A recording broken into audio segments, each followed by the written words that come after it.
पहले बात करेंगे इटली के एकीकरण में, तो क्रीमिया युद्ध होता है 1853 में, जिसमें काउंट काबूर क्या कहते हैं, काउंट काबूर कहते हैं कि हम जो है लड़ेंगे, ठीक है, बिना मतलब के। क्या होता है, काउंट काबूर इंग्लैंड फ्रांस की ओर से लड़ने की घोषणा कर देता है, और जब क्रीमिया युद्ध के बाद जो संधि होती है उसमें भी प्रशा को और बुलाया जाता है, उसमें भी जो है काउंट काबूर को बुलाया जाता है, और इटली के एकीकरण को इटली की समस्या ना बनाकर काउंट काबूर पूरे यूरोप की समस्या उसको बना देते हैं। फिर ऑस्ट्रिया पीडामाउंट का युद्ध शुरू होता है 1859 में। 1861 में इटली का आंशिक एकीकरण करने के बाद काउंट काबूर की मृत्यु हो जाती है 1862 में। इटली के एकीकरण में 3 लोग सबसे ज्यादा महत्वपूर्ण माना जाता है, मेजिनी, काउंट काबूर और गेरिबाल्डी। उसके बाद 1871 में जाके इटली का पूर्णतः एकीकरण होता है, इटली की राजधानी रोम बनती है, ठीक है, इटली की राजधानी रोम बनती है, और रोम के जो पोप होते हैं, जो एक तरह से वहां के रोम के शासक होते हैं, वो भाग जाते हैं वेटिकन सिटी नामक किले में, जो अभी तक दुनिया का सबसे छोटा देश बना हुआ है। आगे बात करेंगे अब जर्मनी के एकीकरण में। इसमें एक ही आदमी होता है, बिस्मार्क।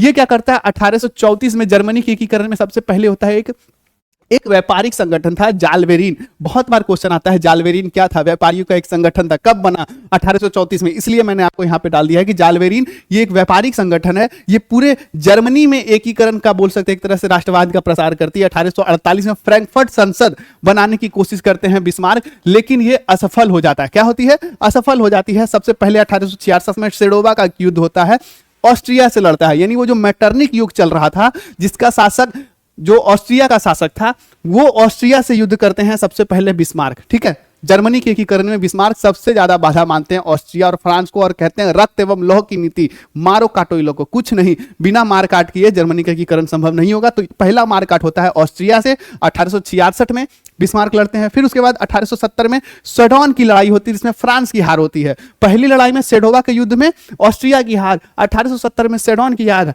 उसके बाद 1871 में होता है जर्मन साम्राज्य की स्थापना। ये जो स्थापना होती है वो यहाँ पे आपकी होती है फ्रैंकफर्ट की संधि के बाद, ठीक है।